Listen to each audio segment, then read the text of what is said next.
सभी मसीह भाई बहनों को मेरी तरफ से जय मसीह की। प्रभु आप लोगों को आशीष दे प्लस करे। मेरे मसीह भाई बहनों, मैं आज आपको परमेश्वर का वचन लेके आई हूँ।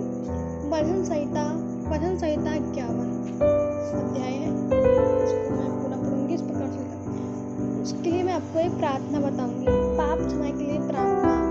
जब हमसे कोई पाप होता है, हम परमेश्वर के वचन से बाहर चलते हैं, संसारिक दशा में चलते हैं, और उसके लिए हम प्रार्थना किस तरह से कर सकते हैं, भजन संहिता में दिया गया है।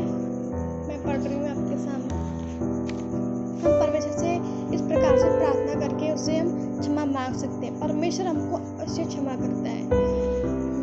लिखा है, हे परमेश्वर, अपनी करुणा के अनुसार मुझ पर अनुग्रह कर, अपनी बड़ी दया के अनुसार मेरे अपराधों को मिटा दे। मेरे मसीह भाई बहनों, परमेश्वर दया का सागर है। अपनी बड़ी दया के अनुसार हमारे अपराधों को मिटा देगा अगर हम उससे इस तरह से प्रार्थना करते हैं।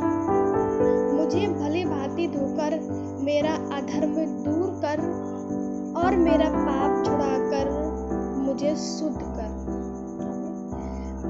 मैं तो अपने अपराधों को जानता हूँ, क्योंकि हम जो भी अपराध करते हैं वो हम स्वयं जानते हैं हमने क्या अपराध किया है। क्योंकि हम करते हैं, इसलिए हम स्वयं जानते हैं मसीह भाई बहन।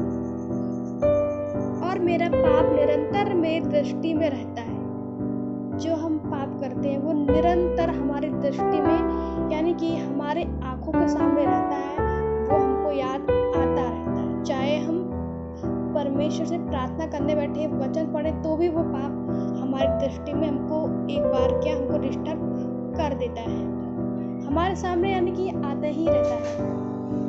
मैंने केवल तेरे विरुद्ध पाप किया और जो तेरी दृष्टि में बुरा है वही किया है। क्यों परमेश्वर को पाप पसंद नहीं है, परमेश्वर को अधर्म क्या पसंद नहीं है, और हम वही करते जाते हैं,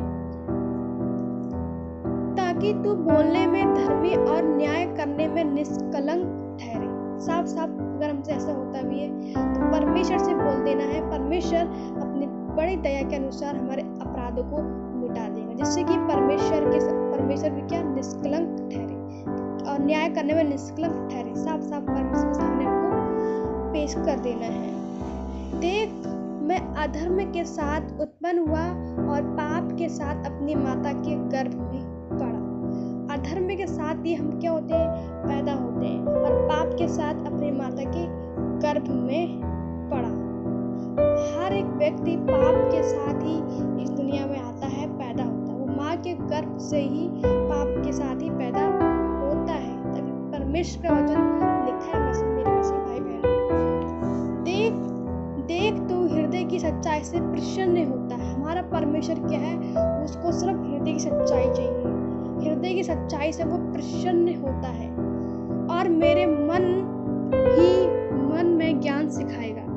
जूफा से मुझे धोकर तो शुद्ध कर, तो मैं पवित्र हो जाऊंगा।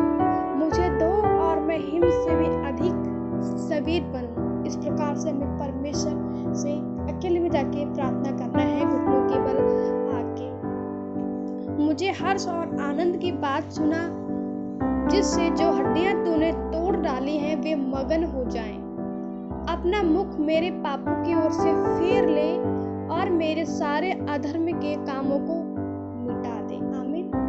अगर हम इस प्रकार से प्रार्थना करते हैं तो परमेश्वर भी खुश होगा और परमेश्वर सोचेगा मेरा बेटा मेरे सामने क्या ईमान बनना है, क्योंकि परमेश्वर पर ईमानदार बनना, मेरे सामने मेरे बेटा ईमानदार बनना है। परमेश्वर क्या खुश होगा, क्योंकि वो हृदय की सच्चाई से प्रसन्न होता है। मेरे मसीह भाई बहनों, चाहे अच्छी बुरी हो बात हो, चाहे बुरी बात हो, हमें परमेश्वर के सामने बोलना है, अपने हृदय से बोलना है, सच्चाई से बोलना है।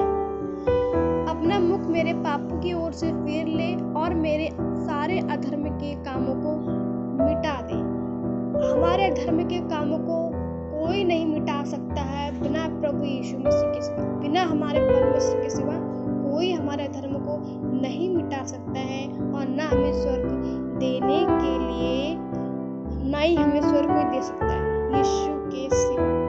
हे परमेश्वर, मेरे अंदर शुद्ध मन उत्पन्न कर और मेरे भीतर स्थिर आत्मा नए सिरे से उत्पन्न कर। तू अपने सामने से निकाल ना दे और अपने पवित्र आत्मा को मुझसे दूर ना कर। अपने किए हुए उद्धार का हर्ष मुझे फिर से दे। उद्धार किससे हुआ है? हमको यीशु मसीह के लहू से क्या उद्धार